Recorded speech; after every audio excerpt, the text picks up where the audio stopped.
everybody. My name is John Mudd. I'm with the Midtown South Community Council, and we welcome everybody here. We're gonna, since it's right at 9:30, and we can make some quick introductions for about 10 minutes or so. Nancy, you want to go ahead and speak? Introduce yourself.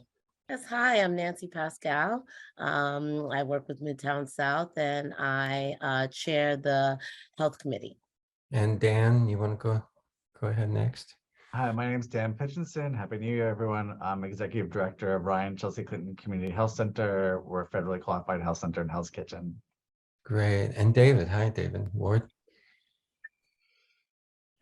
Hi, everybody. I'm David Ward. I'm with Trinity Church, Wall Street, and we've been working with Midtown South for about 3 years now to help however we can. Yeah, they've helped a lot. Appreciate that, David. And let's go to Wendell. Oh, you're on mute. I'm Wendell Potter. I'm a former health insurance company executive and now a rabble-rouser and critic of health insurance companies. And I'll be talking a bit more in a few minutes. Great. Sue? Hi, I'm Sue Ellen Dardell. I'm a retired New York City attorney, and I've been working with the New York City Organization of Public Service Retirees to fight the city's plan to put us into Medicare Advantage. Great. And Marianne, I think she's probably busy right now. Alex? I'm Alex from the West Side Neighborhood Alliance, and I'll be checking the chat for raised hands and such. Thank you. Great. And Lawrence? I'm Lawrence Wheatman. I'm a resident of the infamous block 780, 680, whatever it's called. And but I'm interested in everything we have to talk about here. Great. And Katy, oh, Leonard, let's go to Leonard. Quick and piffy. Hi, my name is Leonard Paletta. I'm an attorney and I live in Penn South. And I'm a member of LEAPS, the limited equity and at Penn South. Good. We need more attorneys involved in everything, right? Katy? Hi, I'm Katy Lasell. I'm a campaign organizer with the Right to Counsel Coalition, and it's nice to see some familiar faces in the room. Thanks for having me. And Nicole? Hi, my name is Nicole. I'm the housing organizer over at the New York City Comptroller's office. Great to meet you all. Yeah, by the way, if you, when you, your name, if you can put your organization next to you, that would be great. In case people come on later. And Alan, hi. Good morning and Happy New Year to all. Alan Oster, member of Community Board 4, and have been following very closely the city's attempt to strip retirees of their health benefits and change the whole process into a for-profit situation. And thank you, Susan Ellen Odell, for mentioning that as well. Lupe? Hi, my name is Guadalupe. Happy New Year to everybody. I'm just here to hear all you wonderful people and your wisdom. Thank you, Lupe. Lil Lopez? Good morning, everyone. Liliet Lopez, Night Connects. We connect people with any disability, any age, to services and resources. Great. Tamara? Good morning, everyone. Happy New Year's. I'm Tamara. I'm the Community Affairs Coordinator for Manhattan Outreach Consortium. Great. Milton? Good morning. My name is Milton Perez. I'm from the Bronx, Puerto Rico. I'm a member leader in Woke New York's Homeless Union. Great. And Carol, nice to have you. Carol's an author too, by the way. Go ahead, Carol. No, you're on mute, Carol. I want to brag on you, but I'll let you. Carol, okay. Here we go. Good morning, everybody. I'm Carol Lambert. I've been in the world of affordable housing for many, many decades, and I like the work you are all doing. Yeah. Susan, are you here with us? Susan, okay. Hinda? We're only going Hi, good morning. Hi, good morning. I'm here, to advocate for you know, I'm currently residing in a shelter, so like I'm here to advocate and actually let them know how important it is, you know, with everything that you guys are trying to obtain, and I'm, you know, here to help. Nice Great. to meet you all, and thank you for your time. Nice to meet you. Let's see, Anne, quickly. Shapiro. Oh, hi. I'm also a rabble rouser. I'm with the Cross Union Retirees Organizing Committee, and looking forward to hearing from Wendell today. Great. Sam. You have Hi. my name? I'm What's sorry. my name? Yeah. Who's speaking? Okay, Sam. Are you looking for me, John? Yeah. I'm Sam Turvey. I'm with the Empire Station Coalition. I'm with Rethink NYC, and I'm with the Penn Community Defense Fund, and I'm providing whatever I can support to John because he provides a lot of support to us.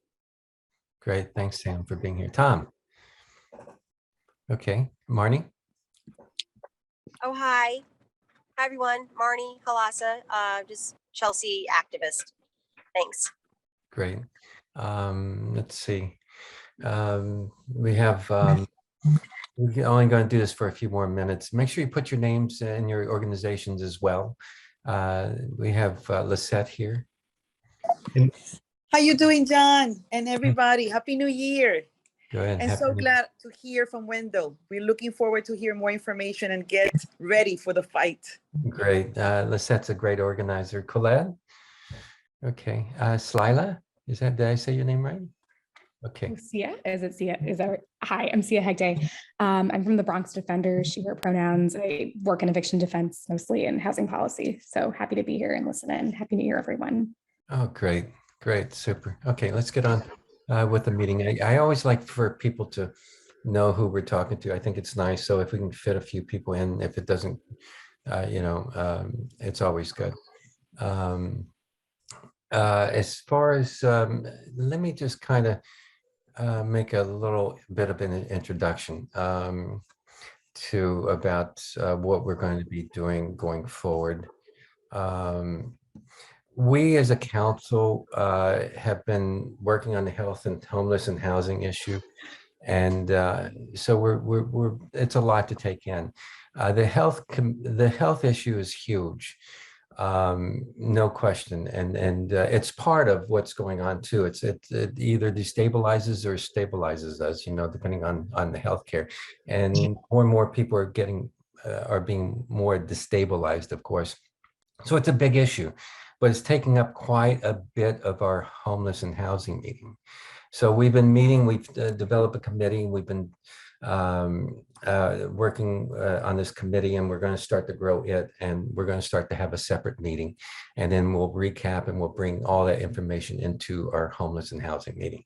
We don't want to shorten our time on the issues of homeless and housing meeting, but it's very important as well. So and we have a potential to grow this meeting as huge as this, as our homeless and housing meeting, and cover more ground. In the coming months, we're going to be having some organizational meetings. We're working to break down those silos as usual and come together and tackle more problems. And the only way we're going to do that is working together. We can't do it. I can't do it alone. I can't, nobody's going to do it alone, not the administration. There's nobody can do this alone. So we're going to have to find ways of working together. And we feel that we have some strong partners now. We've been developing a lot of partnerships with a lot of people. You guys have been very loyal about coming here, and you've really kind of made us what we are today by your attendance, your constant attendance, and we really appreciate that. And that's all I want to say about that. There'll be more to say about that, and more be developed, and our strategic plan will be out there, and our plans going forward will be out there for you to review. And with that, I'm going to go right to the agenda and we'll get started. We have lots of updates and announcements and a couple of wonderful speakers. So we're all here to, solve the homeless and housing problem, and we're here as friends. So we're here to actually work together. So keep that in mind. I know sometimes frustrations can get a hold of us, and we might use this forum to call the officials out, or sometimes that's happened, but that's not what this meeting is for. We're here to work together.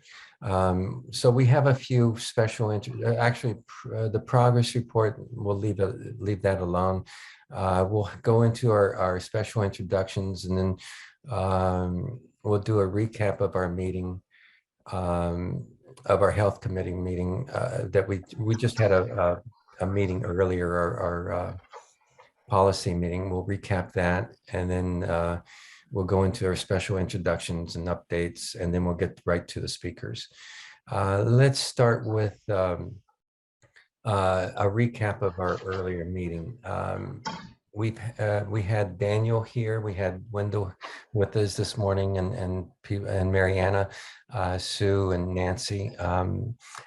Sue, do you want to begin, since you're one of our newcomers? And Oh, okay. Well, I'll certainly recap the portion that that Marianne and I are most interested in, because it's the most critical, is that we have heard that there will be a bill introduced tomorrow in the City Council that would enable the city to put retirees into a Medicare Advantage plan. There will be a hearing on Monday at the Civil Service and Labor Committee at 10 a.m. Monday. We need people to come out to protest an hour earlier at 9 o'clock.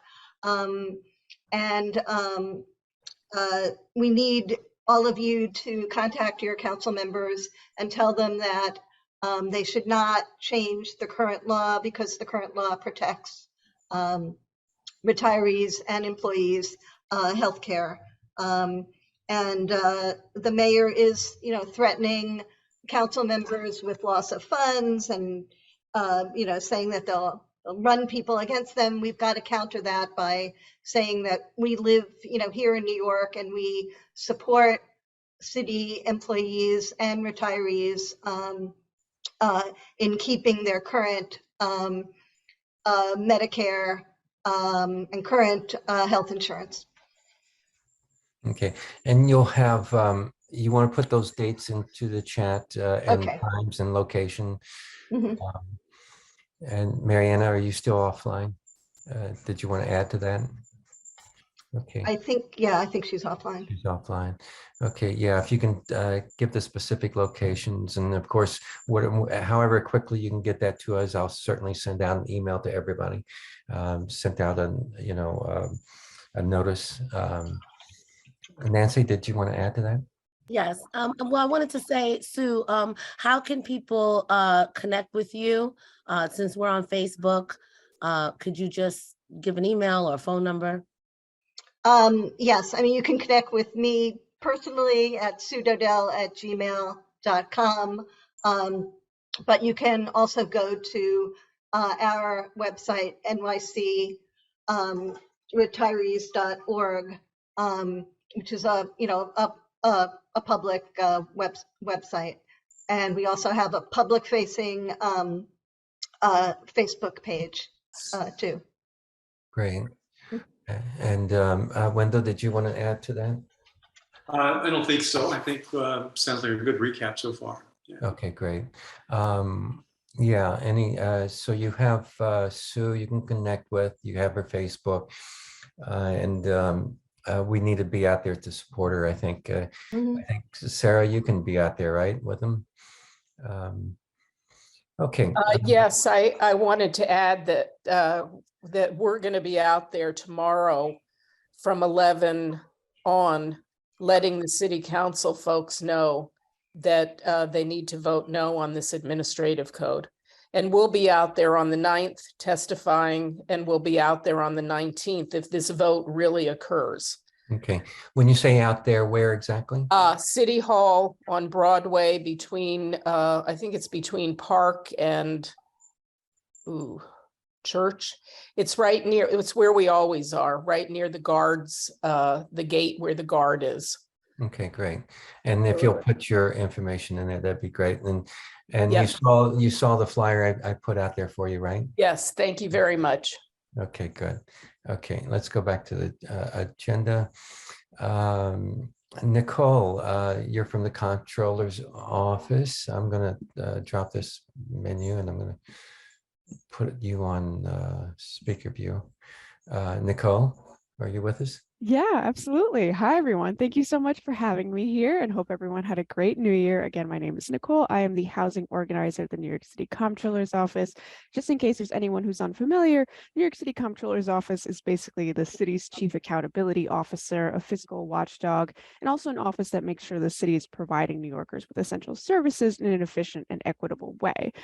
So for some background on what I'll be talking about shortly, a couple of weeks ago, we held a conference in partnership with the Interfaith Center as a way to bring faith-based organizations into the housing movement. There were a bunch of different workshops ranging from protecting tenants' rights to the concept of social housing or housing as a public good to homelessness.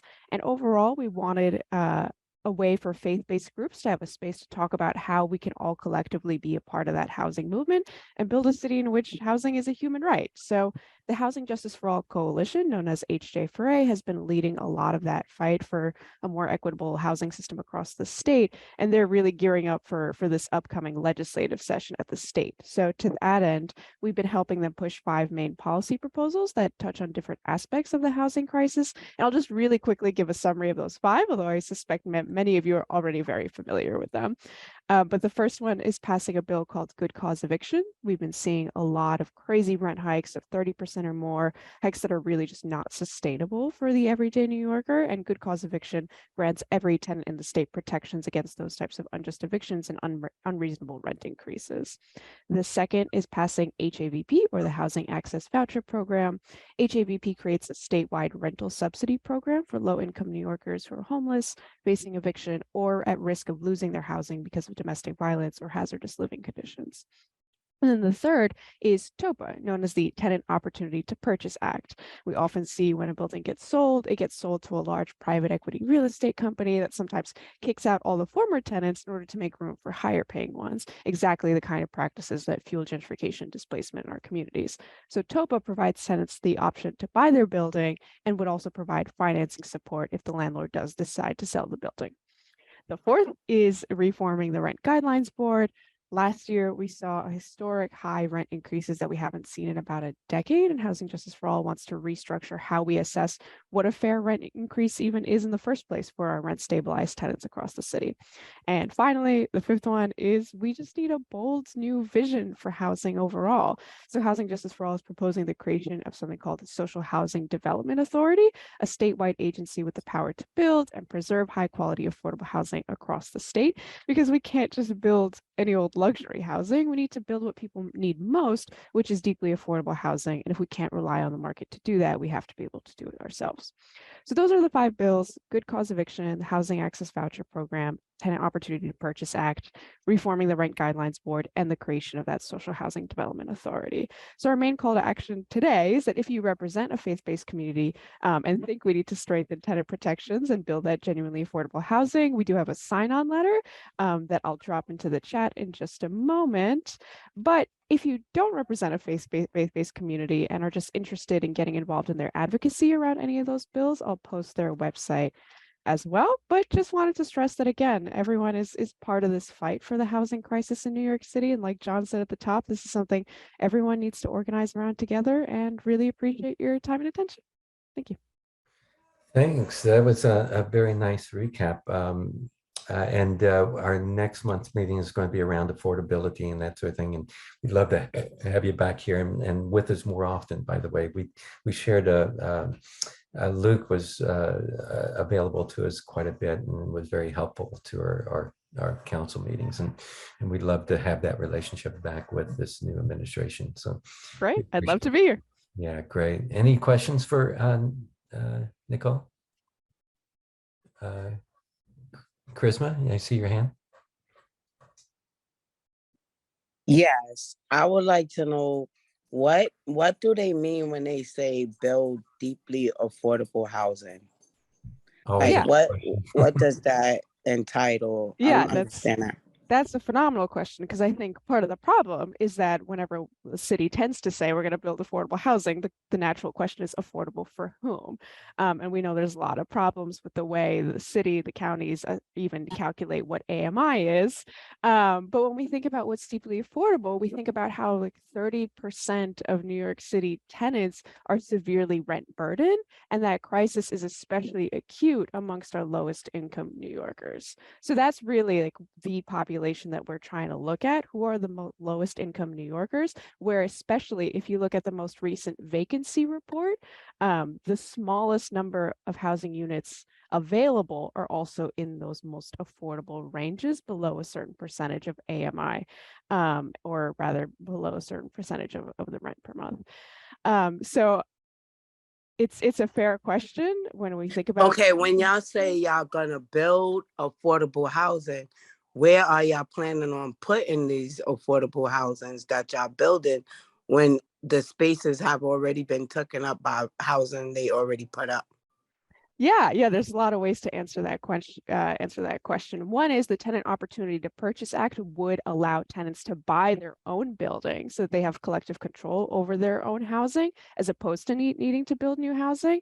But you might also be interested in something called comprehensive planning, which is another citywide effort that's been trying to get pushed for a couple of years now to make sure that we actually fairly distribute where we're building different housing, that we're not just fueling gentrification, that we're actually building low income housing in. Okay, and how long would it take for that housing to be built instead of the housing that y'all do have already?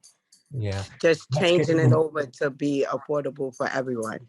Yeah, that's getting into a lot of deep questions and a huge discussion. And maybe you can, Nicole, maybe you can, we can have that as an agenda item next month.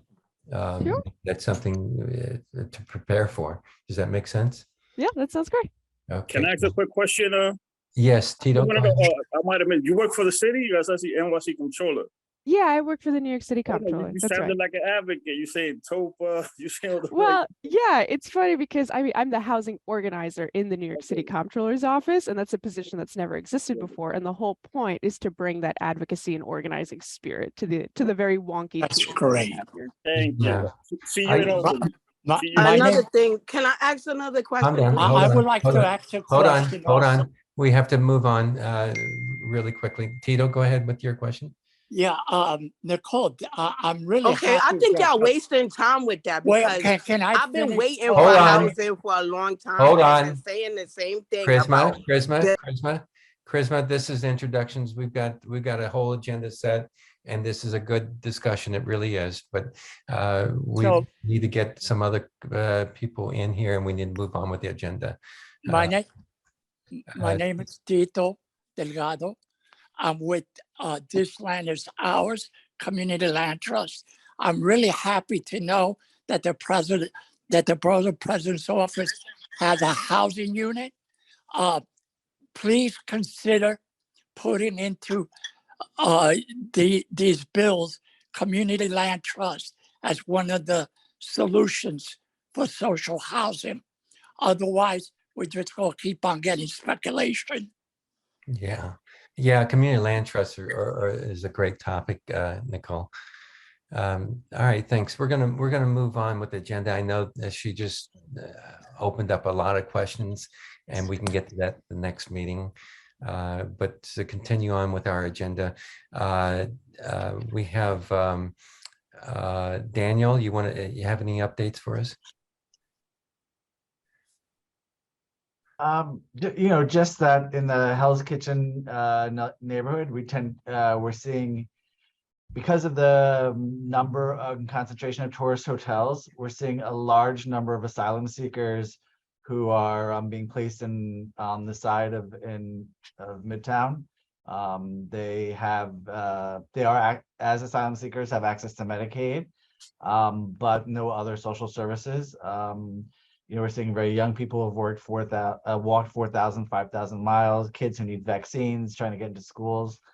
So we are working intensely. We've registered, I think, 800 now in the last 3 months. Many of these individuals are not used to New York weather. So winter is very tough. So we've done clothing drives with the borough president's office.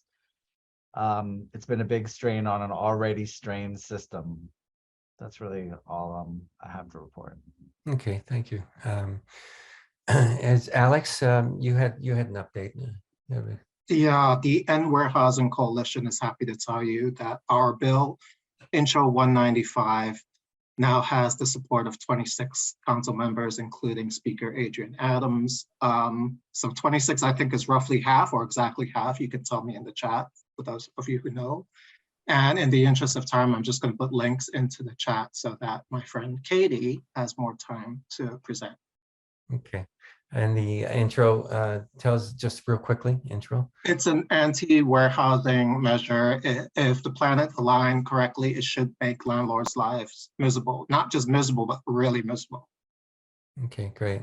And Tom Kaler, do you have any updates for us too? Okay. Tom might be offline, off coffee. Any elected officials want to chime in? Alan, anything from Community Board 4? Okay, let's get to our agenda. We have right to counsel. We have Katy here, Katy Lasell. Katy, are you here with us? I'm here. Hey. Okay, great. You want to do a quick introduction of yourself and go right to it? And absolutely. Some sharing capabilities too, right? I should, yes. Thank you so much, John. I'm really glad to be here. Like John said, I'm Katy Lasell. I'm a campaign organizer with the Right to Counsel Coalition. And I'm here today to talk about our priority statewide bill, which is called Statewide Right to Counsel. So I'm going to share my screen and get right into it. And Katy's going to ask you to help her a little later with some phone banking towards the end of our meeting. Right? That's right. I'll tell you about that at the end of the presentation. All right. So statewide right to counsel. So first, just a quick introduction to who I'm here representing today. So the Right to Counsel Coalition formed in 2014. We are a tenant-led coalition. We also have advocates, legal service organizations, and many more types of folks in our coalition. We formed to transform housing courts, prevent displacement, and stop the eviction crisis that continues to threaten our neighborhoods, our families. And you may know us because in 2017, after a 3-year grassroots campaign, we won the first ever right to counsel in eviction proceedings in the country in New York City. After this historic victory, after this historic victory, we went on to launch in 2020 our Housing Courts Must Change campaign. And that campaign is a statewide campaign. We have partners all across New York State, and we're fighting to transform housing courts across the state and also to pass new tenant rights. So we actually have multiple bills at the state level. And if you're interested in our other 2 bills, I'll quickly summarize them. You can message me offline to talk about those because I'm going to focus today on statewide right to counsel. But our other 2 bills, winter eviction moratorium, pretty self-explanatory. It would ban evictions during the winter. And then clean hands would prohibit landlords from suing for eviction if they have outstanding violations in the tenant's unit or in the common areas of the building. And actually Sia here from Bronx Defenders is working on that bill right now. And I'm really excited about that bill. So if you're interested in either of those, let me know. But I'm going to talk to you today about statewide right to counsel, which is our priority campaign. So statewide right to counsel is introduced by Senator Rachel May and Assemblymember LaToya Joyner, and it would guarantee all tenants across New York State the right to a free lawyer when facing an eviction. So you may be wondering, well, how would this affect me? Because we already have right to counsel in New York City. So this bill does a lot for folks in New York City. First of all, our New York City right to counsel applies to everybody who's making 200% or less of the federal poverty line. This bill applies to all tenants across New York State facing eviction. So it expands the right to counsel to thousands of people in New York City that don't currently have it. It also covers any case that could result in a tenant losing their home. So that means if you want to take your landlord to court because they're not doing the repairs that they need for you to live safely, healthfully, you'd have a right to counsel in that type of case. If you are being harassed in another way, you'd have a right to counsel. Subsidy termination cases, illegal lockouts, right? So this bill recognizes that folks are evicted in all sorts of legal and extra legal means beyond formal eviction proceedings, and it establishes a right to counsel in those cases as well. And then finally, you may be following the crisis around right to counsel in New York City right now. We can talk about that in the Q&A if folks are curious. But this bill would address what's happening in New York City right now, which is that folks are not getting their right to counsel. Many thousands of folks are not getting their right to counsel because the court administration, which has been in the news quite a lot recently with the chief judge nomination, the court administration is ramming through evictions as fast as they can, really at the behest of the landlord class. And they're really unaccountable, our New York State court system. And so we need to legislate and also to really put the New York State court system on blast through direct action. But we need to legislate that the courts uphold and protect tenants' rights, because we see that they're not going to do that just on their own. And so this bill requires that courts ensure that tenants know about and can use their right to counsel. I think everyone on the call knows why this is so important and why all tenants' rights are so important. But just some snapshots of the crisis that we're facing right now. There's nearly 270,000 active eviction cases across New York State right now, right? Each of these cases represents somebody that is at risk of losing their home. 92,000 New Yorkers experiencing homelessness. That's an official count. I think it's much higher than that. The majority of eviction of cases in housing court are initiated by landlords, and almost all landlords have lawyers, while most tenants do not. So our courts really embody this deep power imbalance between tenants and landlords. And then last year, or sorry, that would be in 2021, even with a blanket moratorium on evictions, 5,229 eviction warrants were issued across New York State. And in 2022, nearly 44,000 warrants were issued in city and district courts across New York State. The good news is that right to counsel is really effective at stopping evictions. Everywhere it's passed in both New York City and across the country, it's had the effect of keeping tenants in their homes and reducing evictions. So in New York City, 86% of tenants who have a right to counsel lawyer have won their case and have been able to remain in their homes.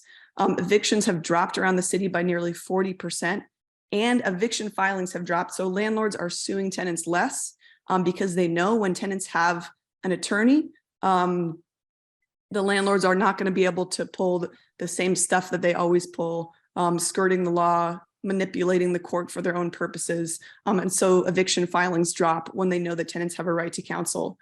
And then this is really significant to me, since right to counsel passed in New York City, default evictions have dropped by more than 30%, right? So tenants, when they don't have an attorney, they often don't show up to court, knowing that they're going to lose, even if the law supports them. And so with a right to counsel, tenants are empowered to show up to housing court and fight their cases. And just some quick other notes about right to counsel, why it's important and why it matters. Right to counsel changes the power relationship between landlords and tenants in and outside of housing court.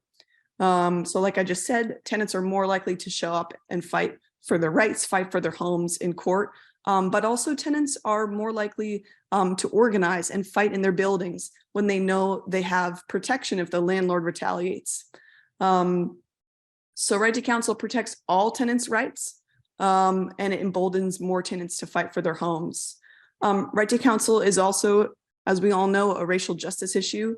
The eviction crisis disproportionately affects Black and Brown New Yorkers, immigrants, and women. And then finally, as you all know as well, for many landlords, evictions are essential to their business model. So landlords, they do evict people because it increases their profits, but also because they have power and they're able to, not because the law always supports them. So right to counsel disrupts this eviction-based business model by keeping tenants in their homes. And then finally, really here in this room, we're focused on the human impact, right? But right to counsel is also a good fiscal investment and would have a really positive impact on our state budget.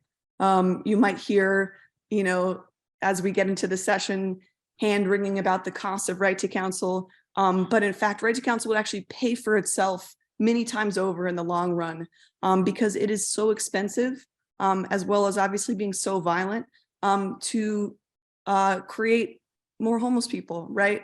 It's more expensive to spend money on shelter and emergency room costs, police and sheriffs, all the costs that we throw at this housing problem downstream. We could be paying much less and keeping people in their homes and preventing harm to New Yorkers.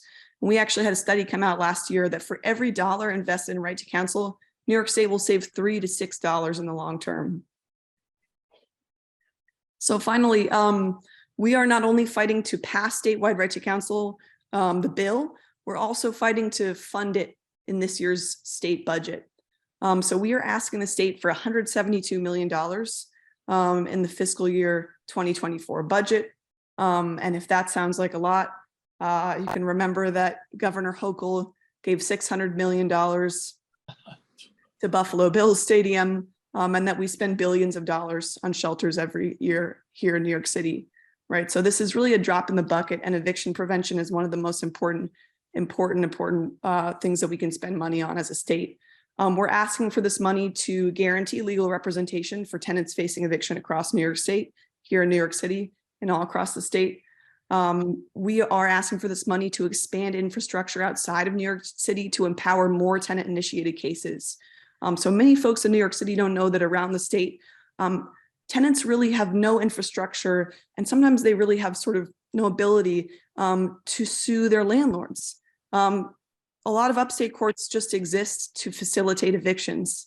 And so we are really trying to use this money to spur what we call a tenant offensive, right? And ensure that more folks can bring their landlords to court. This money would also cover the growth of community organizations that provide tenants' rights, education, and tenant organizing. So we're asking for a big chunk of money here in New York City and around the state for community organizing. And then finally, this money would set up a new state agency to oversee actually all civil legal services in New York City. We have no centralized place for that right now as a state. And so this new leadership, this new body would oversee right to counsel's implementation. We have campaign meetings every Thursday, 1 to 3 p.m. The first campaign meeting of the year is this Thursday. I really encourage you to come. I'll drop my email in the chat, especially if you're a tenant. We need you there in the room. We need you leading the space, making strategic decisions, determining the path of our campaign. So my number one ask for you is to join those meetings and get your neighbors and join those meetings. I also have an ask for you that we'll do later today at the end of the meeting, which is that we are directing calls and emails to New York State leadership, urging them to pass and fully fund statewide right to counsel in the budget. And so we have a really simple tool that you'll use at the end of this call. It literally takes 5 minutes. It allows you to leave a voicemail for the governor and send emails to the leadership and the Senate and the Assembly. And this is really important. The governor's budget is about to come out in just a few weeks. And so we need to really light a fire under her and let her know that, you know, New Yorkers across New York State want her to invest in eviction prevention and keeping people in their homes. All right, so I'm actually going to stop my screen share. I don't know, John, I know that that presentation went a little bit over. I don't know if we have time for Q&A, but of course we do. Of course. Okay, excellent. That was very nice. One question I had before we the budget, the difference between the budget of last year and this year. How much of a difference are you asking for? So last year, the governor allocated $35 million to upstate legal defense. And that was, legal eviction defense. That was huge. It actually has done a lot. For example, not just in expanding legal services for tenants across upstate New York, but they've begun to do things like create sort of a centralized place for intake. Many legal services providers are hiring lawyers to work on affirmative cases. So that went a really long way, but we're sort of already getting the message from state leadership, like, well, we put $35 million to that last year. Why do we need this year, right? We need to really be calling and emailing our legislators and saying, we need a right to counsel for everybody. This cannot be a program. This cannot be piecemeal funding. We need to comprehensively rehaul the system. And this bill does so much more, right, than even just establish the right to counsel in eviction proceedings. And so we are asking, in addition to them reallocating that 35 million, we're asking for this 172 million to fund the first year of right to counsel's implementation.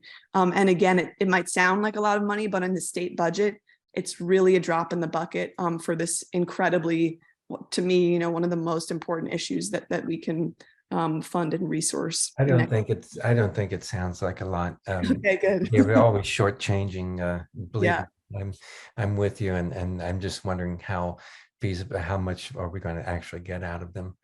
And any other questions, Leonard? Yeah, thank you very much, Katie, for that amazingly good presentation. It was really wonderful to hear it. It is, I was not aware of the Right to Counsel Coalition, so it's really important that the word get out. And I have a question that is, what is your connection to the Working Families Party, for example, and the New York Progressive Action Network? Have you reached out to them? Have they reached out to the coalition? Are they spreading the word among their members about the existence of this, the coalition and this campaign? Because this is something to counter what Ronald Reagan did 40 years ago when he cut and eliminated legal services. Legal services was really growing, was expanding, and Reagan in his right-wing reactionary budgets just chopped off funding for legal services. Leonard, that's a great question. And actually, if you have contacts, I would love to be connected. We don't do, as a coalition, we don't do political endorsements. We don't work on election campaigns. And so our relationship building has been sort of very, very focused on tenant associations, tenant unions, but I would love to connect. And I know there's some really, really smart organizers at WFP, actually, who I've been meaning to connect with for a while. So please, if you have a connection, I put my email in the chat. I'd love to speak. Let's be in touch. I would love to do that because I'm working with we're trying to build a base of power, and this is so crucial because it is clearly affecting the power dynamics between working class people and, in this case, the landlord class, but it's really the real estate industry writ large. Absolutely. And the folks who are the champions of our bill, I mean, these are people that were sort of backed and came to power with the support of these organizations. So we recognize how important it is. Right. Yeah. Alex, you're watching the chat, right? Yeah, I agree with the right to counsel. Don't get me wrong. Even though I was a nonprofit owner, we owned 22 buildings and provided community organizing to create services and get kids to go to college, all kinds of good stuff.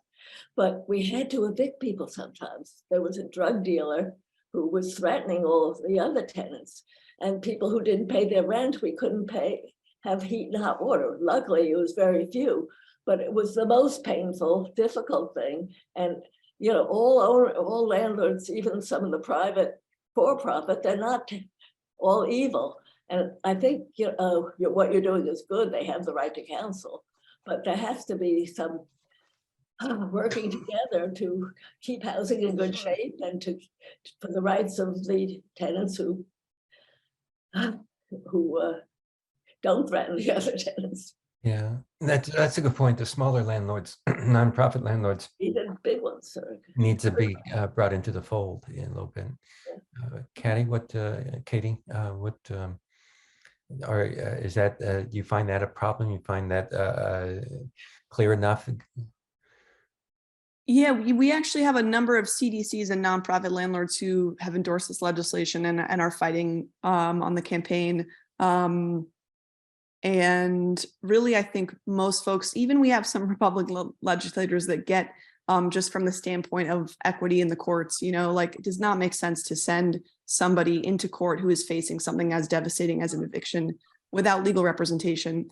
And even folks who may eventually be evicted by their landlords, having a lawyer, you know, allows them more time to negotiate, allows them the opportunity to raise counterclaims that they may have, right? And so this is really beneficial for everybody. And I think I appreciate you raising the matter, Carol. And I think that this is actually an issue that can unite kind of all sorts of folks from different angles, right? Even for us, it's really stopping all evictions, but for other folks, it might be equity in the courts, homelessness prevention, right? So there's, I hope that you and other folks on the call that may have sort of experiences in the nonprofit landlord sector are still interested in joining the fight. And you're always welcome at our campaign meetings, and we need you on board.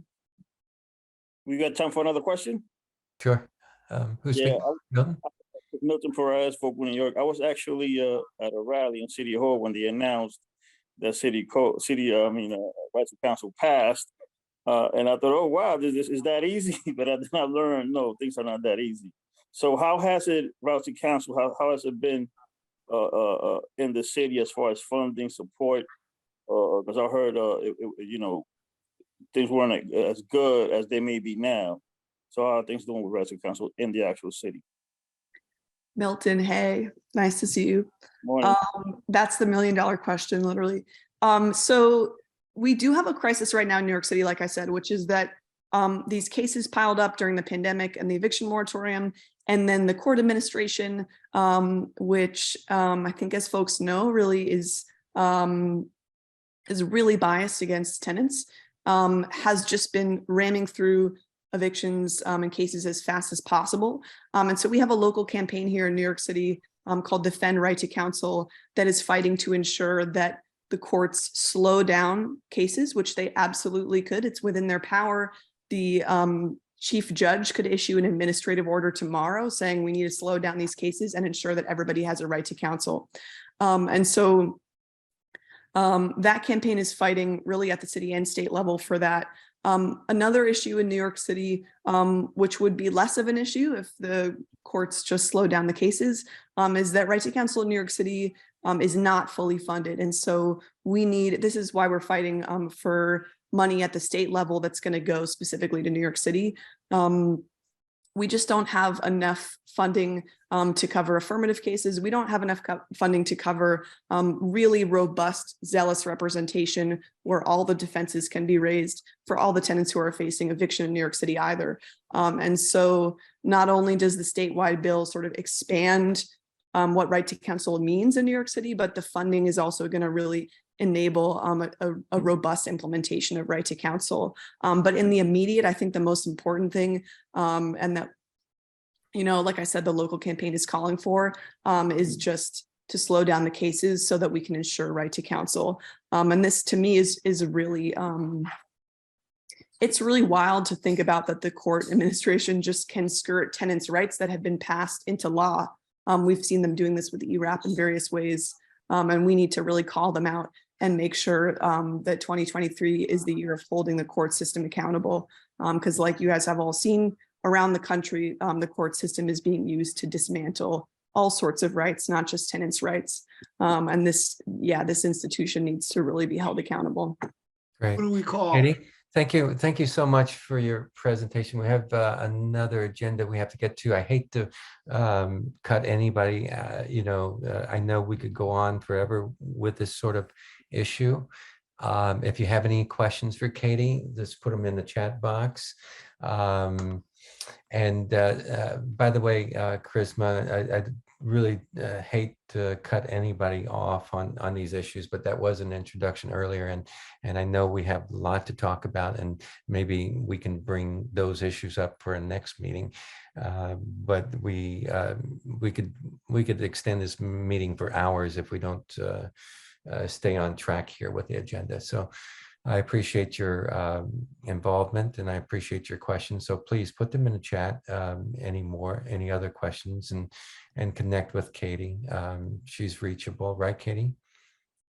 Yeah, cool. Okay. Our next agenda item or speaker is Wendell Potter. Sometimes I feel like he needs no introduction, but I'll let him introduce himself and talk about the issue. He's been an advocate in the healthcare field for a long time, and he's an impressive man, and I'm just so grateful that he's come here to speak to you all.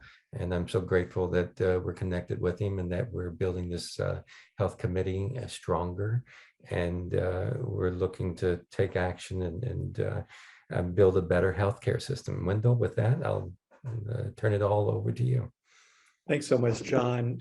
Thanks for calling me an advocate. I wear that proudly.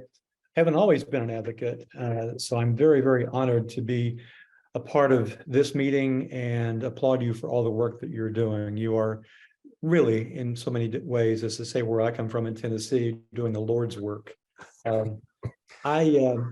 I'm a former journalist. Not a whole lot of people know that, but I was a reporter in my home state of Tennessee, in Memphis and Nashville, but ultimately in Washington, where I covered Congress and the White House for Scripps Howard newspapers. This was back in the 1970s. I'm a man of a certain age, but I had a longer career in corporate communications.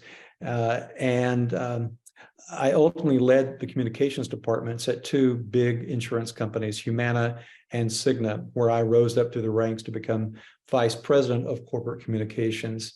But I left that career after a crisis of conscience, and because of what many people have, and became what many people have called a whistleblower. I testified before Congress several times during the debate on what became the Affordable Care Act. This is how I introduced myself to the Senate Commerce Committee. My name is Wendell Potter, and for 20 years, I worked as a senior executive at health insurance companies, and I saw how they confuse their customers and dump the sick, all so they can satisfy their Wall Street investors. During that hearing, we didn't talk about Medicare Advantage. It wasn't the big topic of the day, and relatively few people were enrolled in Medicare Advantage plans back then. But I can assure you that what is going on now by these big companies is an attempt, and a very successful one, to satisfy Wall Street investors.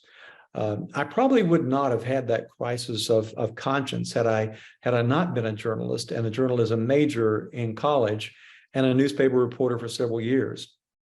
And I wouldn't have had an understanding of how easy it is to manipulate public opinion and the opinion of lawmakers and mayors like Mayor Adams and Mayor de Blasio before him. Had not one of my journalism professors required his students to read a book that was published when I was just 3 years old. The name of that book was How to Lie with Statistics. As author Darrell Huff wrote in the introduction more than 7 decades ago, and it's just as appropriate and apt now as it was then, maybe even more so. He wrote that the secret language of statistics, so appealing in a fact-minded culture, is employed to sensationalize, inflate, confuse, and oversimplify. Statistical methods and statistical terms are necessary in reporting the mass data of social and economic trends, business conditions, opinion polls, the census. But without writers who use the words with honesty and understanding, and readers who know what they mean, the result can be a semantic semantic nonsense. This book is a short primer in ways to use statistics to deceive. It may seem altogether too much like a manual for swindlers. Perhaps I can justify it in the manner of the retired burglar whose published reminiscences amounted to a graduate course in how to pick a lock and muffle a football. The crooks already know those tricks. Honest men must learn them in self-defense. Folks, there is no shortage of crooks and swindlers when it comes to Medicare Advantage. And they know the importance of having likable and credible people serve as their spokespeople and how to use and slice and dice data to their advantage. Just last week, George Halverson, who's a former CEO of Kaiser Permanente and the current chair of an organization called the Institute for Intergroup Understanding, posted this on LinkedIn. JAMA just did a multi-year study that showed Medicare Advantage with higher quality in all 8 quality measures and 40% fewer hospital admissions for asthma and a 40% lower death rate over 4 years compared to fee-for-service Medicare. The data is pouring in that proves the value. Medicare Advantage will be universally seen as the better model by everyone in the country by year end. This was in December. Upcoding can't happen for Medicare Advantage when they actually completely and entirely eliminated the coding system itself for 2022, gone entirely. And that is not true. The JAMA data in the December report reinforces the lower Medicare Advantage death rate. We need to get as many low-income people as we can into special needs plans because otherwise they are going blind and losing limbs. And then he linked to an article that presumably was a legitimate study. And then he said, that's very powerful and very real and relevant data. Share the link if you can. Have a great year.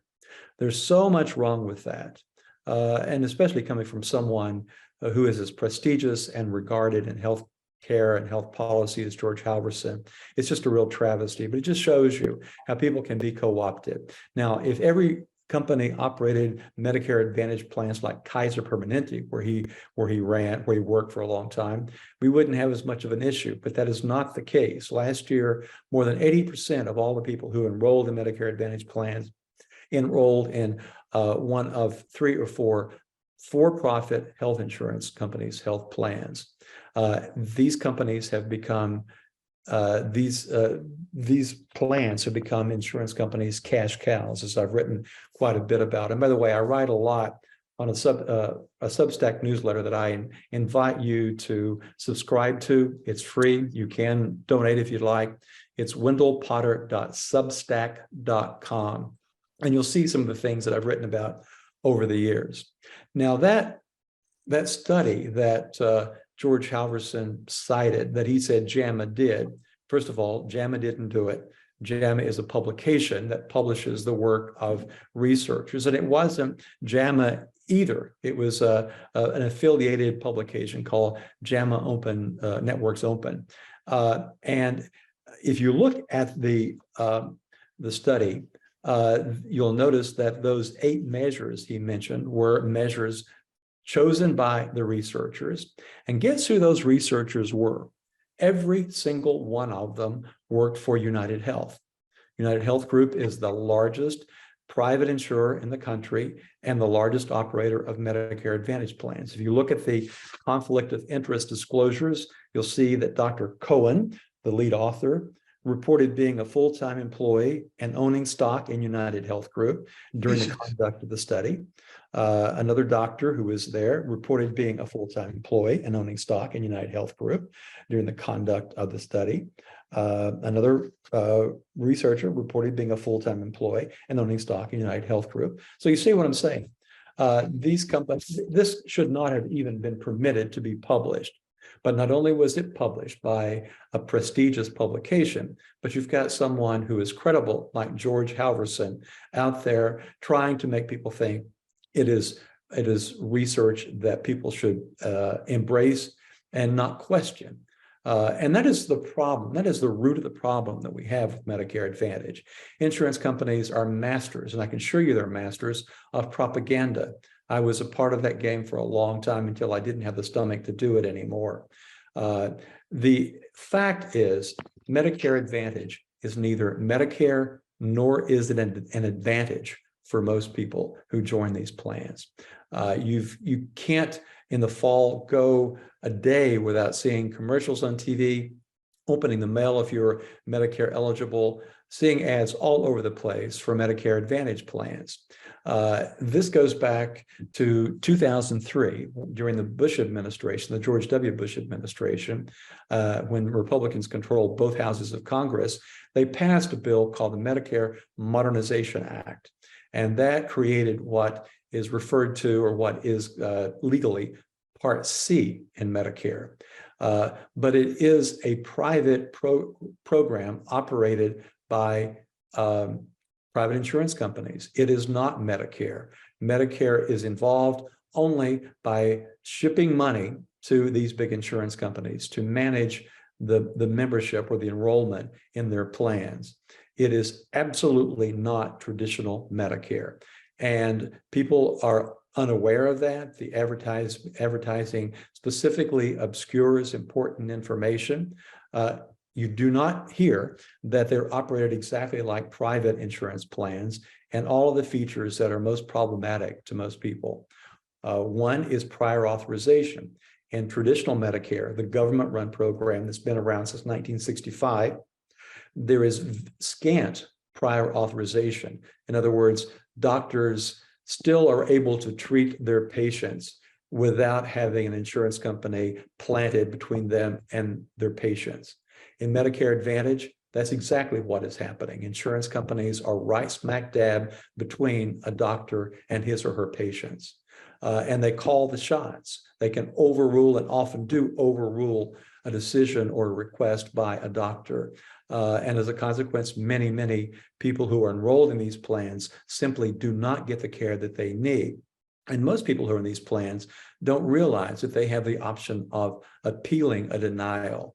And insurance companies know this. It's baked into their finances. They know that the vast majority of people are so confused and just take that as a final answer without appealing. But if they do, for those who do appeal and know this, if by some chance you ultimately wind up in a Medicare Advantage plan, know that you do have the right to appeal. And if you do, there's a very high percentage that you will get the procedure covered that your doctor says you need, or the drug covered that your doctor says you need.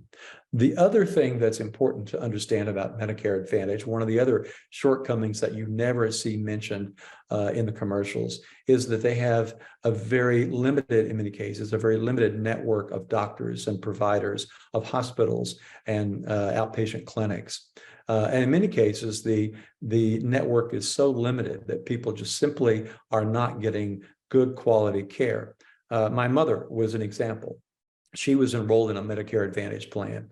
And when she broke her hip and needed skilled nursing care for a while and rehab, the facilities that were available to her in her town were very scant. And none of them were highly regarded, highly rated. I was able to disenroll my mother from Medicare Advantage, and she went back into traditional Medicare. But that is not really an option or affordable one for most folks. Because if you find yourself in a Medicare Advantage plan and find out what the restrictions are that you never hear about in these advertisements, it's not so easy to switch back to traditional Medicare. You will find it very difficult in many cases to be able to afford a Medicare supplement policy. Now, traditional Medicare is not perfect. We need to spend time and policymakers need to focus on improving the traditional Medicare program because out-of-pockets are high. The program was created back in the mid-60s, and they were kind of modeled after the prevailing private plans of that time, which had a 80-20 rule. In other words, insurers would pay 80% and leave you on the hook for 20%. Back then, that wasn't nearly as much of a big deal as it is now, because healthcare prices were far lower. Now, 20% of any kind of medical care can be extraordinarily expensive, even for medications, as you all know. So most people who are in traditional Medicare buy a Medicare supplement policy. They are sold by private insurers. But if you can do it, if you can afford it, it's really worth the money. Medicare Advantage, if you're enrolled in a Medicare Advantage plan, a Medicare supplement policy is off limits. And like I said, if you find out that you at some point need or want to move back into traditional Medicare, you can find that it would be very, very costly for you to do so, because if you don't enroll in a Medicare Advantage, a Medicare supplement policy when you become eligible at 65, then insurance companies will go through underwriting, which means that they will assess your medical condition, your health status, and they can charge you a lot more money than you would be charged if you enrolled in a Medicare supplement policy when you were first eligible for it. So in so many ways, Medicare Advantage is not Medicare, and it should not even be called Medicare or Medicare Advantage. In fact, two members of Congress, Mark Pocan of Wisconsin and Ro Khanna of California, introduced a bill last fall that would prohibit these companies from even using the word Medicare in their marketing materials and in what they call these plans. And I agree with them. In fact, I co-authored an op-ed that was published in November that I hope you might be able to find. I can send a link around if you'd like to see it, explaining that it is something that should never have happened in the first place. These companies should not be able to use the Medicare name because it is not Medicare. It is just a shift of dollars that we pay in our taxes, and for Medicare over the course of our time and as we're working, that money is being shipped by the government straight into the pockets, well, not straight, but ultimately they wind up in the pockets of shareholders of these big companies. Medicare Advantage has become the big cash cow for big insurance companies. And it is why you see these advertisements so often and so relentlessly.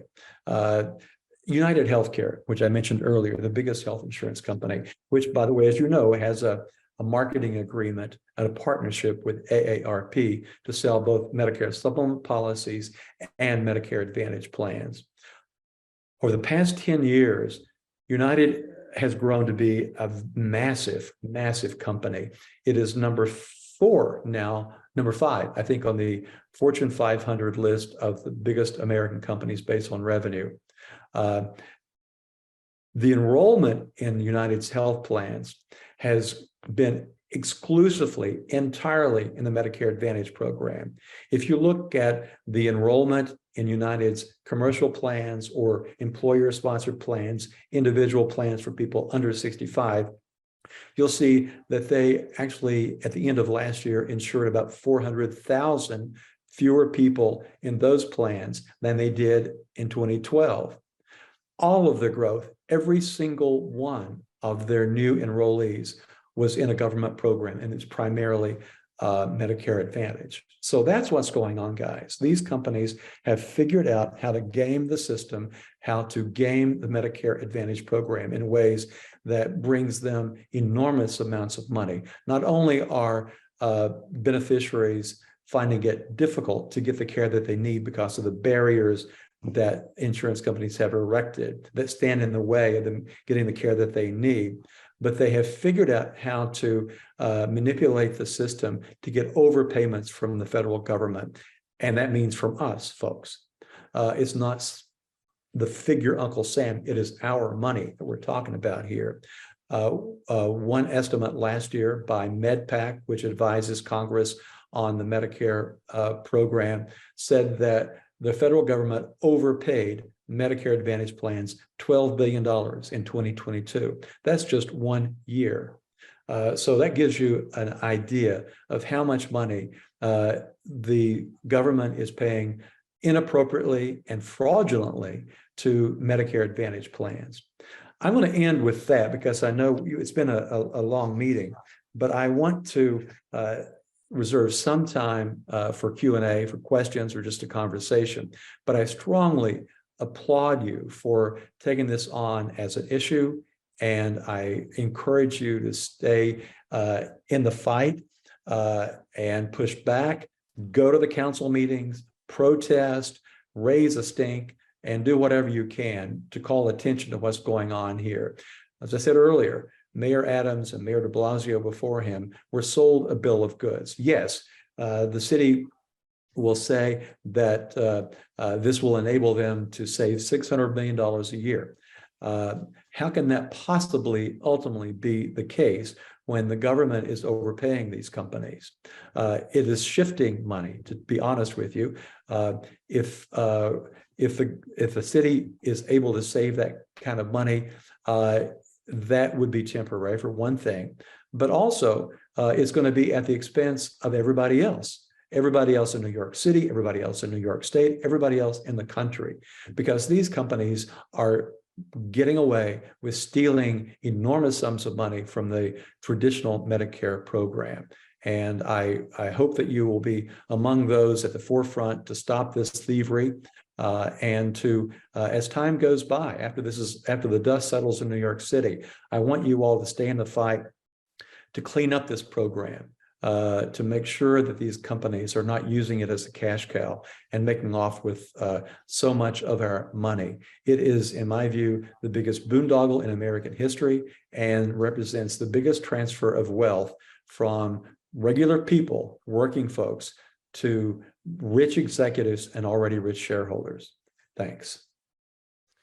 Thanks. Thank you. That's quite impressive and quite detailed. I'll start with, you said something about the Medicare name. How far along is that? How's that going? It's introduced, it's in the committee right now? It'll have to be reintroduced. Congress is back in session, as I think we probably all know today. We'll wait to see, even if there is a speaker named by the end of the day. But because it's a new Congress, the bill will have to be reintroduced. And because of leadership, the new leadership, it's probably not going to be even get a hearing. But it's important that it was introduced and that it's getting some awareness. On the Senate side, there's more likely that we'll be able to see some movement. Democrats do control the Senate. Senator Bernie Sanders will be chairing a very important committee. It's called the HELP Committee, Health, Education, Labor, and Pension Committee. And you can be certain that he will be holding hearings on the Medicare Advantage program and things that can be done to strengthen and improve the traditional Medicare program, which is where the emphasis should be, to improve the traditional program so that there wouldn't be incentives or people thinking that they might be able to get something better if they enroll in a private plan. Yeah, they work really hard to confuse us with all these different plans, and it's a quagmire, and then the name itself is misleading, and they did this on purpose. We can all see that. Anybody else? Sarah Shapiro, you have a question? Yeah. Oops. I just want to thank Wendell, and I'd like to encourage everybody here to come out and rally with us tomorrow at City Hall. And I hope, Wendell, you'll come. We've been fighting for almost 2 years, and they're getting ready to change the law. Administrative Code 12-126 is going to be introduced tomorrow by Carmen de la Rosa, a woman who used to be for the New York Health Act. So we're contacting all the city council members nonstop, telling them to vote no. And we keep on fighting on the streets. So if everybody can show up tomorrow, it'd be really great. And then again on the 9th, and then again on the 19th, if they actually do vote on it. Okay. Sarah, thank you so much. I'm not sure I can make it up tomorrow. I'm in Philadelphia, but you can count on me to be supportive, to draw attention to this, to write about it. And when I can, come up there and join you all. Another time, Wendell. Thank you. And Sarah, you're going to be on our meetings too with our health committee, the ones that are coming up, and we hope you are available to attend. Okay. Leonard, do you have something? Yeah, thank you, Wendell, for that really good presentation. I have one other addition. That one of the ways that Medicare Advantage skims the system and robs all of us is that it pays on a per capita basis, not a fee for service. And what they do is they incentivize doctors to cut medical care because they tell doctors that if they spend less than what the per capita is, they can keep some of the excess. So, and they skim some excess off for profits. So it's an incentive system to push medical care down and to reap profits. So that's an important thing to keep. My question is, are you working with the Physicians for a National Health Program? Because they have a national campaign underway to teach people about the problems with Medicare Advantage and to demonstrate that this is a ripoff and that it's undermining the Medicare system. Yeah, thanks, Leonard. Yeah, you're exactly right about how doctors are reimbursed or paid under the Medicare Advantage scheme. Yes, I do work very closely with PNHP. I spoke at their annual conference in Boston in November, and am also working collaboratively with the New York City Metro chapter, which is very much involved in this effort. And I hope you all will see them visible and very, very much involved in this fight there in New York City. Great. Yeah, Thank they've you. been at our committee meetings as well, and we're all collaborating. And I thought they might even be here today, but they're quite busy, just like all the other nonprofits, and that's why we need to work really well, hard to, together, pull it together. Colette. Yes, I would just like to add to enlarging it. I was enrolled against my will in an ACO. I was not asked. I was just enrolled in an ACO, which is another kind of REACH program, which is the same thing as privatizing Medicare. So we have to keep our eyes open for that as well, I think. Yeah, you're exactly right. And what is going on in New York is what insurance companies are doing all over the country with other municipalities and other employers. IBM is just one that comes to mind of companies that is doing exactly what the city is trying to do. And they also have been sold a bill of goods by insurance companies with a promise of saving money.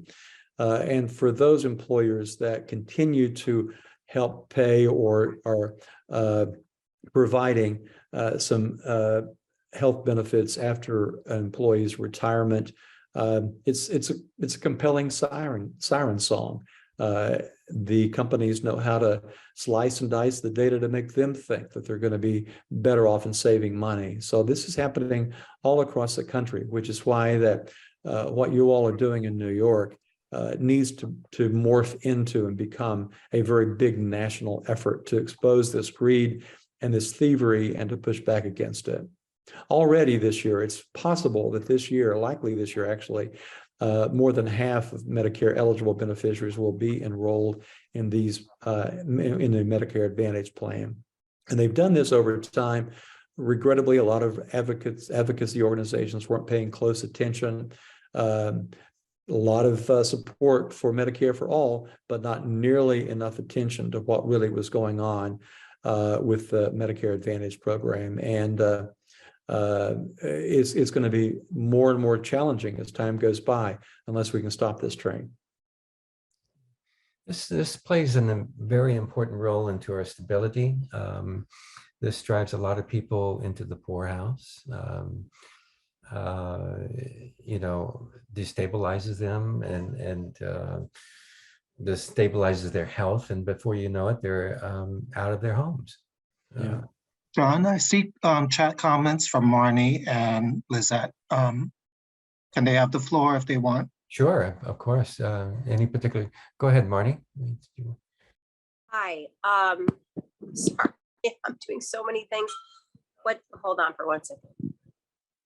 I'm sorry. What did I say in the chat?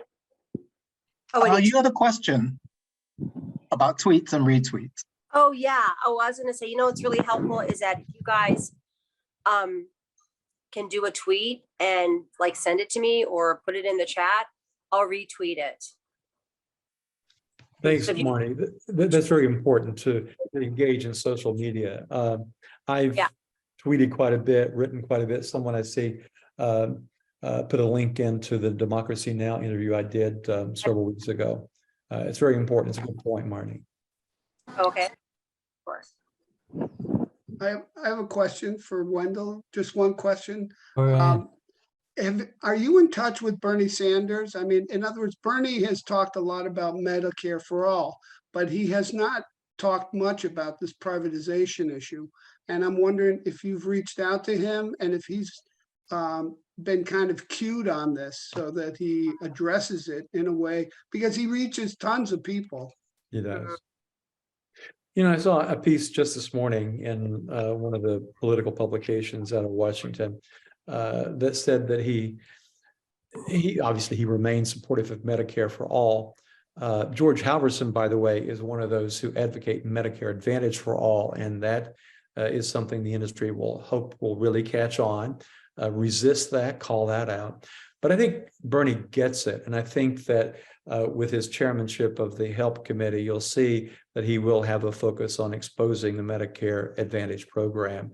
He knows that he probably will reintroduce his Medicare for all bill, but with a makeup of Congress, even when Democrats controlled both houses of Congress and the White House, we haven't seen his bill move forward to get to the president's desk. And of course, the current president said he didn't support Medicare for all. So Sanders is pragmatic. He knows that to be able to get anything done, he's got to focus on other things.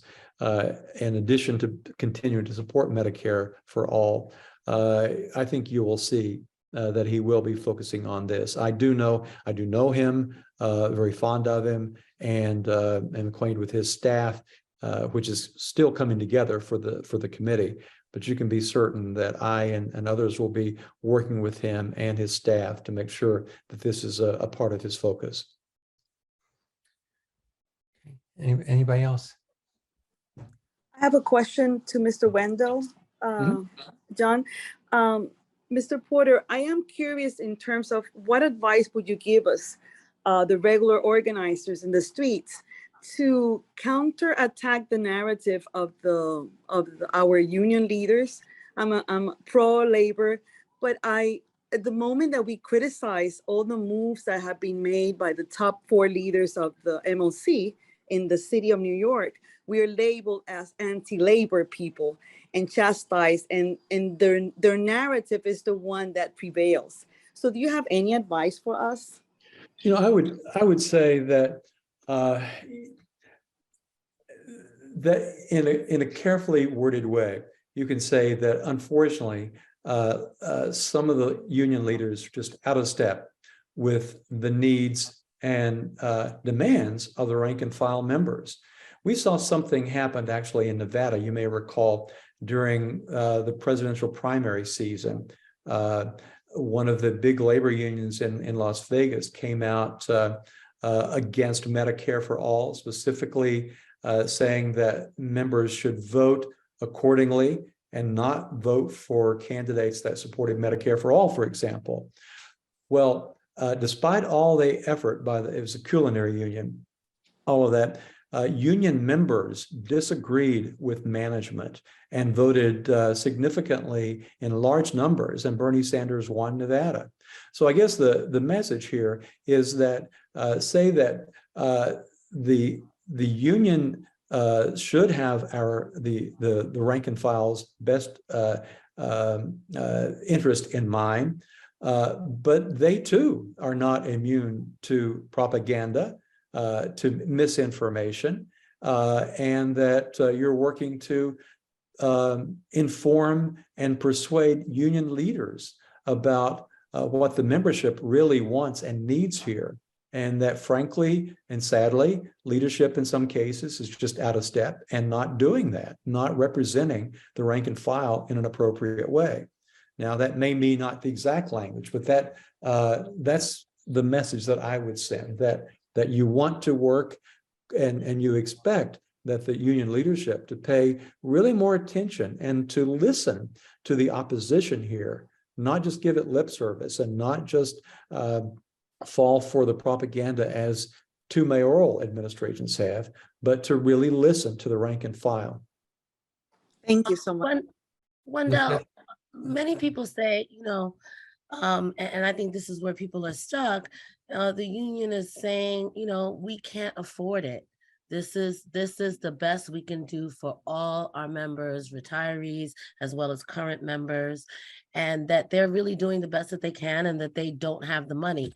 What do you say to that? I would say that they should look more closely at what they're proposing as a solution. If that is the case, and current workers, unions certainly play a vital role in representing the interest of workers in negotiating health benefits, but they have been, as companies have been, very, very ineffective in negotiating better benefits for current workers. Insurance companies have had their way with employers and unions over the years. Certainly unions note that one of their big responsibilities is to negotiate on behalf of workers for health benefits. But look at the track record. Have they been really successful in dealing with big insurance companies to hold down premiums and out-of-pocket costs? And I would say that if you look at it, the evidence is pretty clear. They may have put in a good fight, put in a good effort, but the House always wins here. And the House is insurance companies, and they have been making money hand over fist, whether your benefits come through your employer or in some way through a union. They have just been completely ineffective. Insurance companies not only have been ineffective, they don't want to hold down healthcare costs, because as healthcare costs go up, as hospital prices go up, as drug prices go up, they are just demanding more and more in premiums and forcing unions and employers to shift more and more of the cost to workers and out-of-pocket costs. It is in the insurance industry, there's a term for this, it's called benefit buy-down. It's been going on for decades. If you look at if the value of what a health benefit plan was in a union 10 years ago compared to what it is now, look at what the premiums are, look at what the out-of-pocket obligations are, and you'll see that benefit buy-down has been at work. The value of your benefit plan is less now than it was 10 years ago, but you're paying more for it. And I think you just have to have plain talk like that. Wendell, you mentioned before that even corporations are seeing through what's happening, that even what are some of the solutions that you suggested and that others have done to actually save money and yet keep high quality healthcare? A lot of employers are beginning to realize they don't have to work with Uniteds and Cignas and Aetnas of the world. There are options. There are other health plans that are focused on quality care, and they are available to them. You do not have to construct a benefit plan that saddles workers with high out-of-pocket costs. But employers, benefits managers have stayed in the game with insurance companies because of relationships, because of gullibility, for many reasons. And employers are just not, to a large extent, figuring out that there are other options. In April of 2021, this organization called the Purchaser Business Group on Health released a survey of its membership. And this organization represents Apple and Amazon and Walmart, all the big employers that have operations in this country, especially on the West Coast. And 90% almost of those CEOs that were surveyed said that the cost of healthcare was becoming, or offering benefits to their workers would be unsustainable in 5 to 10 years.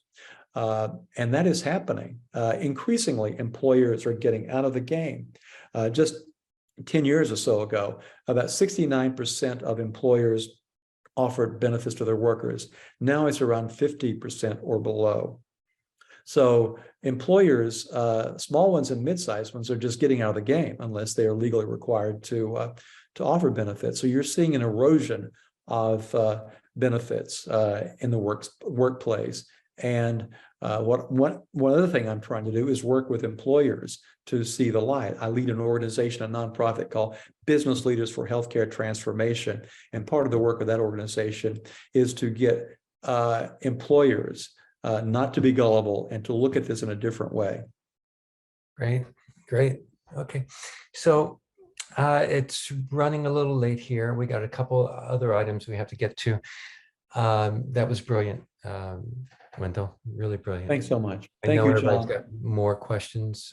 Please put them in a chat. Lisette, by the way, this is on Facebook Live now. We usually take a YouTube video, edit it a little bit, and have that video up probably later in the month. We'll have the recaps out towards the end of the month. It takes time to write this up, but you can always view it on Facebook. And Lisette, I know you handle a huge, you got a good community base going there. Maybe you want to get involved with our health committee. Is that, can I count on you there? I knew Yes, I could. definitely. I knew I Thank could. you. Actions wise, on the ground, let's close up with, we know the Medicare name is confused. It's confusing. They're using it. Maybe that's something we can get behind. That's more on the national level, maybe.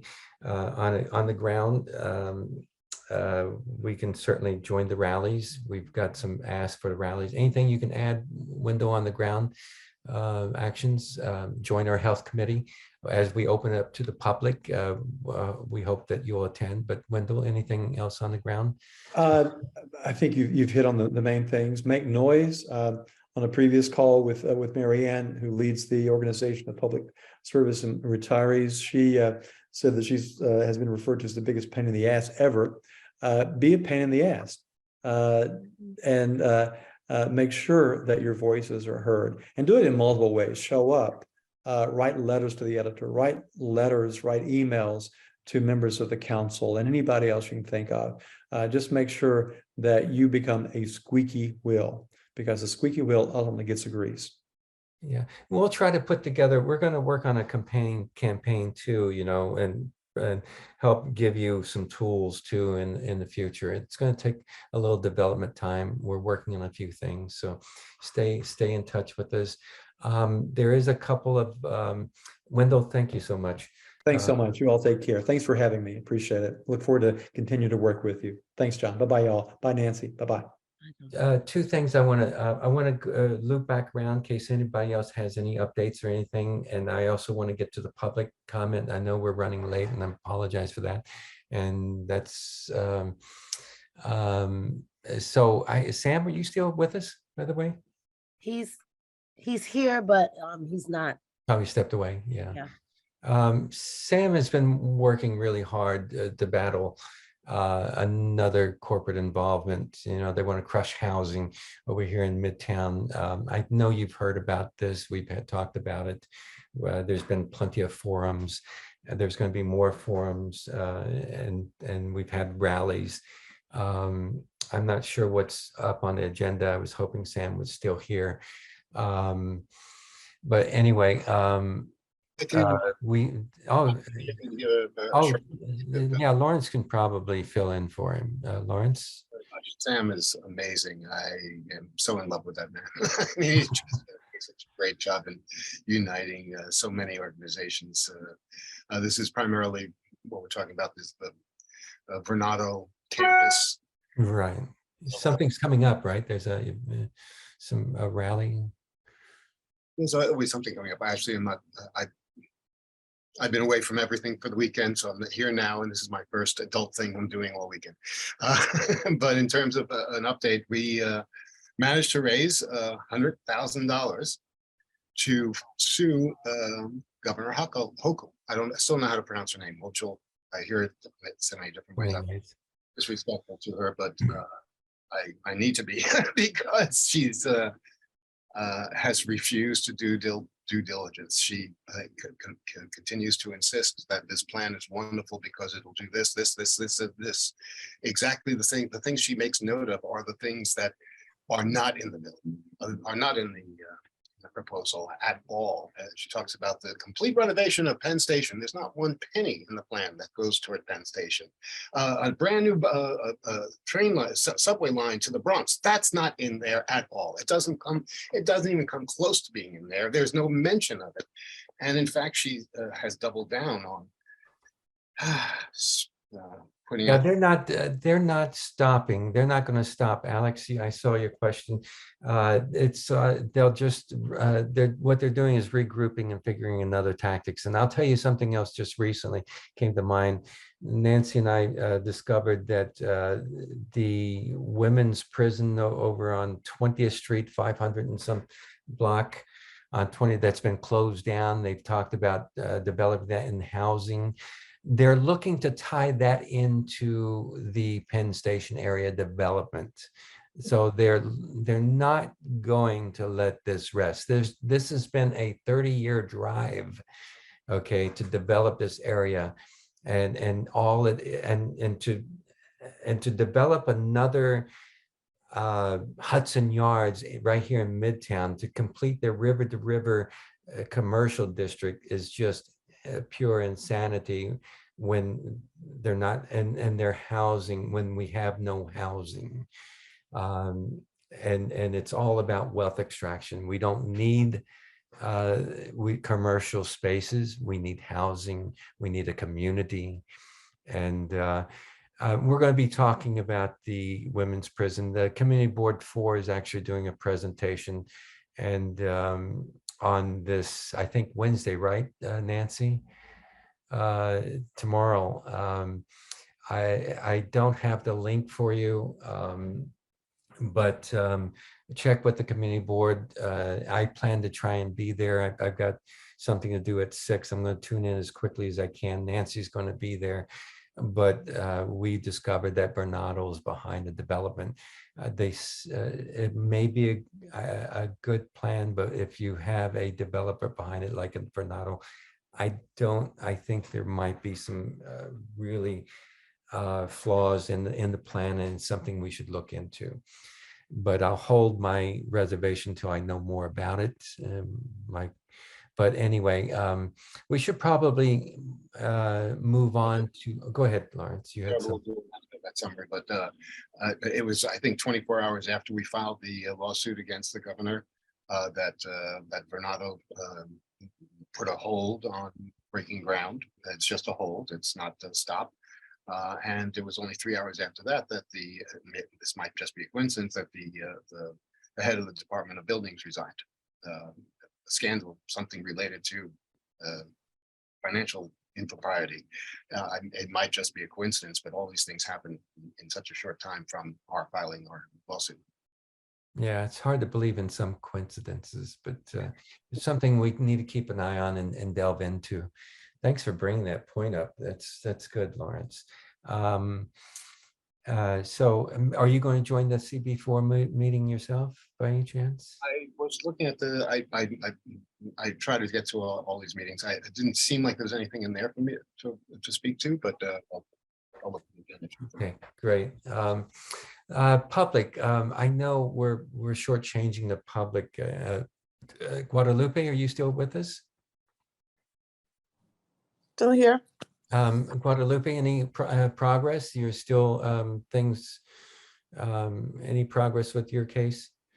There's no progress. You know, the case manager that I have working for me, Mr. Lewis, over at SUS, his plan is to just get a voucher for me.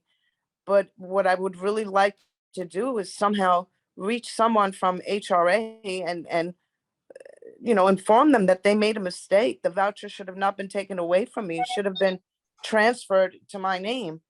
Okay. You know, We did reach out. We did reach out to them in emails. They were on the last email. What we could probably do is I'm sure we can. I've always went to the borough president sometimes a lot on these issues. Gail had been very helpful in a lot of these instances, and the council. We can reach out to Eric's office and now it's Levine's office.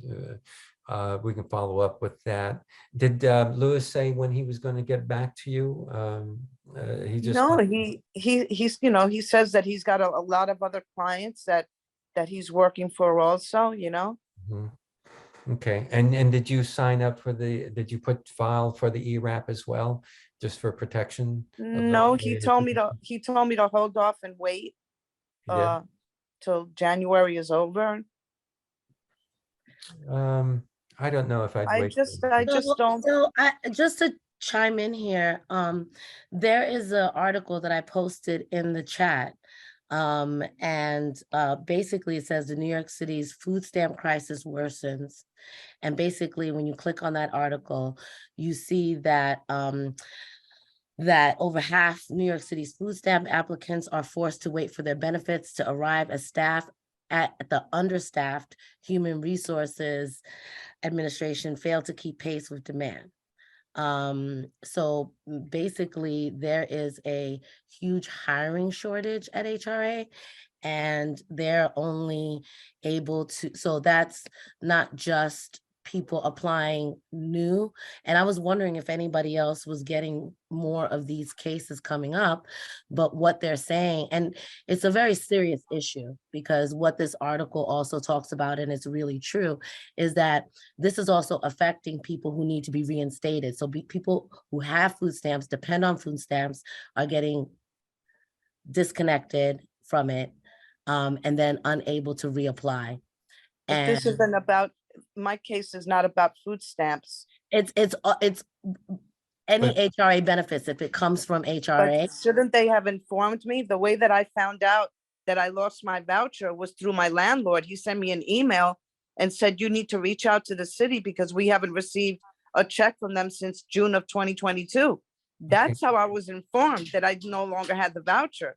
I just saw this article. I'm just seeing this article. I'm not even sure of, I was curious as to if other people are seeing this, because if you read the article, it really talks about, 1 month, 2 months not having food stamps is putting people in a place of dire straits. Yeah, I'm sorry, Nancy, I'm sorry I didn't actually call on you earlier to say this at the beginning. I think because we had some of this social workers on, and that's my fault. I apologize for that. But that's a question we can certainly reach out to DHS, SCUCS, and so forth. I don't know if anybody else is on. I know Tamara left. But Guadalupe, I could chime in from somebody's personal experience who's spoken to, the higher ups at HRA through local New York and the different organizations. They've known this since before the summer. They've been saying, we ask questions, this is the answer they've given. They short staff. Recently, they've been saying they hired a bunch of people. So they're in the process for hiring people. And also they pushed back the recertifications because a lot of people could not get recertified because of, lack of staff. Myself, I've been trying to renew City FEP since May, so it's all around. They've known this, and it's any eyes, and anything that could be said, has been said, and it's a waiting game. Thanks for that, Milton. And you know what? This is this causes problems on down the road, because when you want a landlord to take vouchers, and this is what happens, it's creating more problems. And for a landlord to not be paid since June is very important, Guadalupe.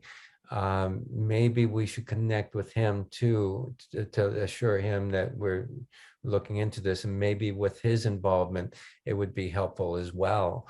So if you can kind of, I'm just to clarify in case I'm wrong, housing vouchers may come from the state or the city, so I'm not quite sure.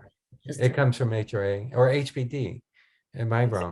HRA City FEPS is the voucher I have. Yeah, HRA. Yeah, I was sure of that because we had a speaker here several months ago or last year. And that's who I reached out to, by the way, Lupe. Both of those people that came and spoke at our meetings. And they've been pretty tentative. I don't know why they haven't replied, but I'll reach out again. And then I'll reach out to Levine's office now that Nicole came to this meeting. And then I'll also reach out to reach out to Eric's office, see if he can help as well. Thank you.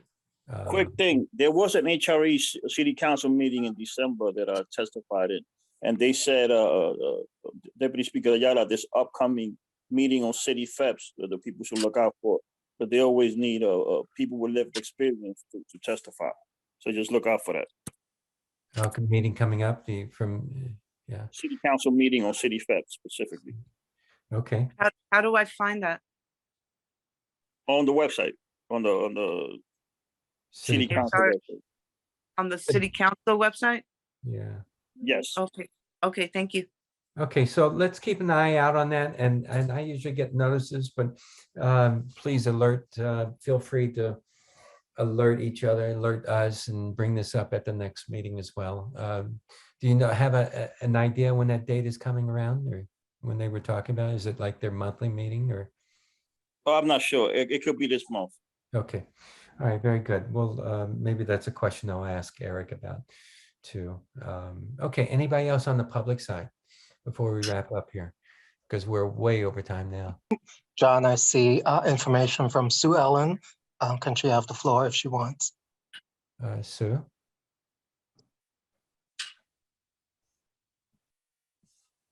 Sue? Sue's not on. Okay. Okay. All right. Anyone else? Katy Lasell is gone too, but she put a parting comment about the phone bank, and that link is in the chat. Oh, yeah. Yeah. We ran so over. She wanted to do a phone banking session. Yeah. And so she's gone? Yes, I believe so. Oh, Jesus. I have to apologize to I her. can put the information in email for you. Okay, great. That would be super. As you can see, we had a lot to, unpack here, and we had some terrific speakers, and I know she wanted to do that too, the phone banking. Maybe we can set up a phone banking time separate. I don't know what to do about that. Anyway, we can have her on just to do the phone banking, maybe. That would be it. You know what? That's what we'll do. I'll check with her on the timeline, and we'll set something up with her. Yeah, maybe she'll come back. Well, John, we can table it. I think we're gonna have to wrap up. Yeah. Okay. Very good. Thanks for being here, and all. And I think we should just kind of close out the meeting. There's just take part in those actions that people are suggesting, and we'll see you at the next month's meeting. And we're going to have some forums for the new year. We're going to have our strategic plan out for you, and we'll be working on these issues. Thank you for being here.